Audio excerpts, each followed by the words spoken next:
the early 1980s. She frantically memorized a copy of Lisa Birnbach's The Official Preppy Handbook to try and fit in. She really, really didn't.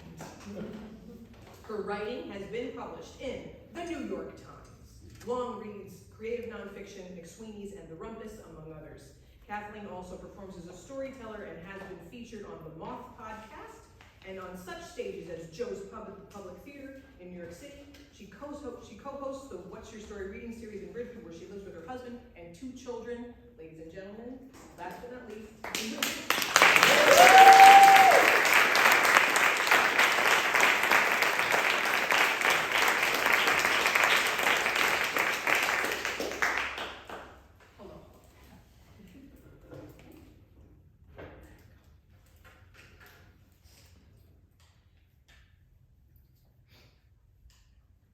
Don't tell anyone.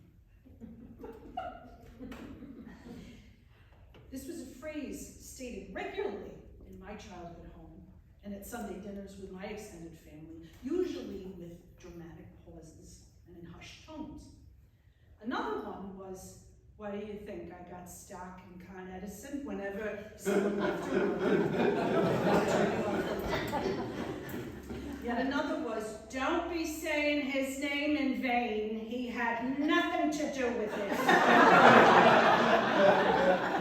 And another family member, usually male, yelled, "Jesus Christ!" The Giants lost, or somebody banged their thumb on a hammer, if someone, God forbid, needed a ride to JFK Airport.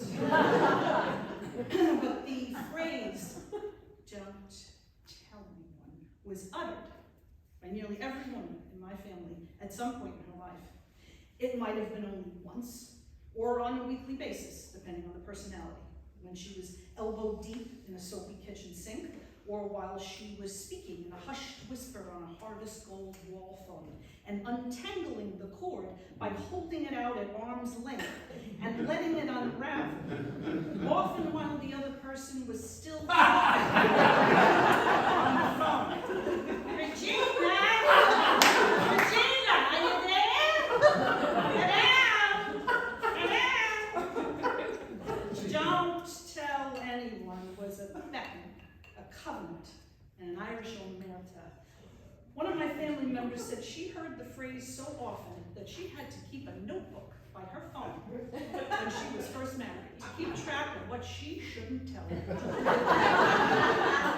These secrets weren't necessarily damning, as if someone had committed a mortal sin like murder, although my Irish Catholic ancestry goes back nearly 200 years in New York City to places like Gangs of New York era in Manhattan, and across the Atlantic to Ireland, where IRA-issued Tommy guns may or may not have been brandished by some of my people. So there's a strong possibility that something unseemly took place in my ancestral past, but that's a story for another day and for the Netflix series I hope to sell when the writer's strike is over. My family's modern-day outer borough secrets, whether whispered or dangled over each other's heads, were kept in mental vaults for safekeeping or blackmail, or garden variety transgressions, gossipy tidbits, sometimes a few doozies as well. Such secrets were staunchly upheld between giver and receiver, but they were also skillfully wielded like weapons, like currency. These secrets usually involved someone losing their job or drinking away their paycheck on Saturday night, strange passbooks being found in forgotten shoeboxes at the back of closets, family heirloom jewelry that was never given to the rightful owner, or long-standing grudges between siblings or sisters-in-law.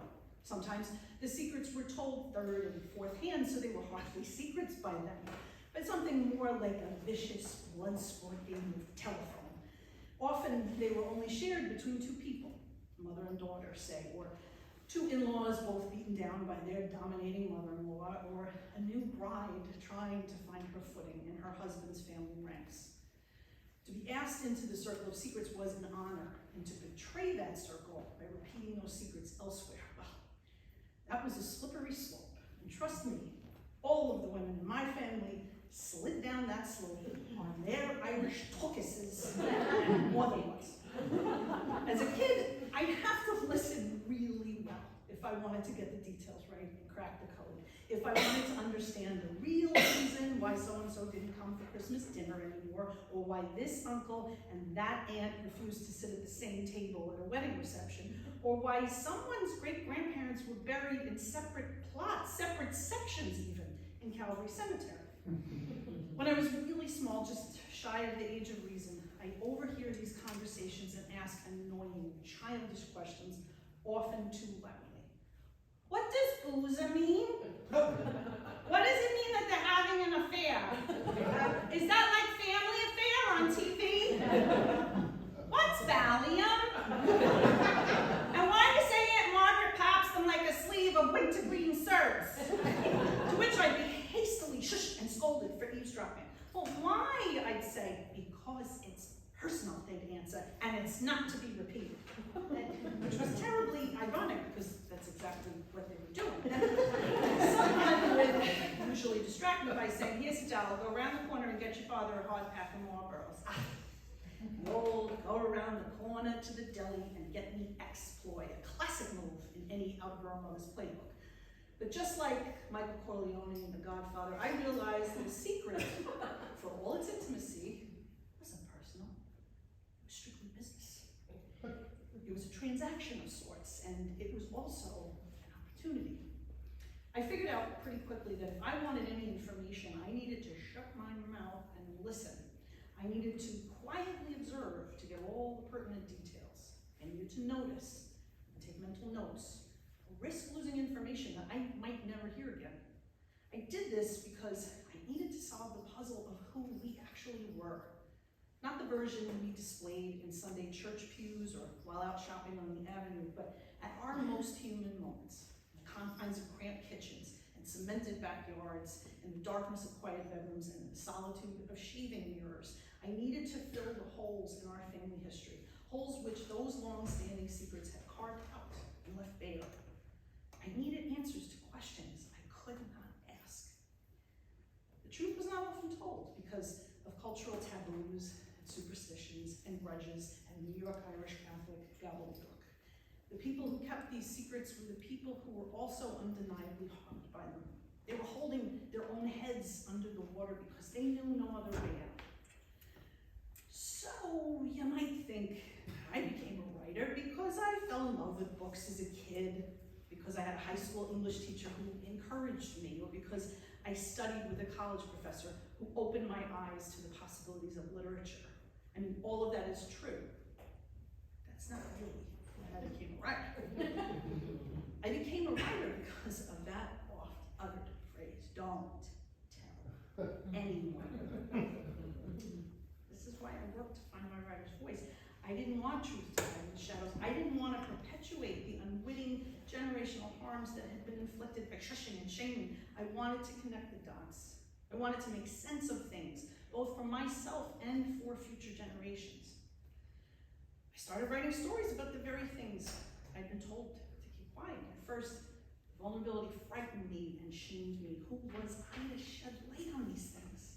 Who was I to share them? No, don't tell anyone, still rang in my ears. Today, I write to shed light on the truth, not to punish, but to heal. Maybe it's my way of throwing a lifeline out to the lost and the dead and the missing, to say that I understand now that the secrets were your only means of harm, and to let go of them because you don't need them anymore. I write to highlight the good deeds and kind hearts that so many of my ancestors had as well. Secrets can make the kindest hearts feel heavy. We all deserve moments of lightness, a gorgeous airy breeze of honesty and truth wafting on our faces. The cloaking darkness of shame being cast out with clarity and compassion. Tell your story. It matters to you and the others who hear it.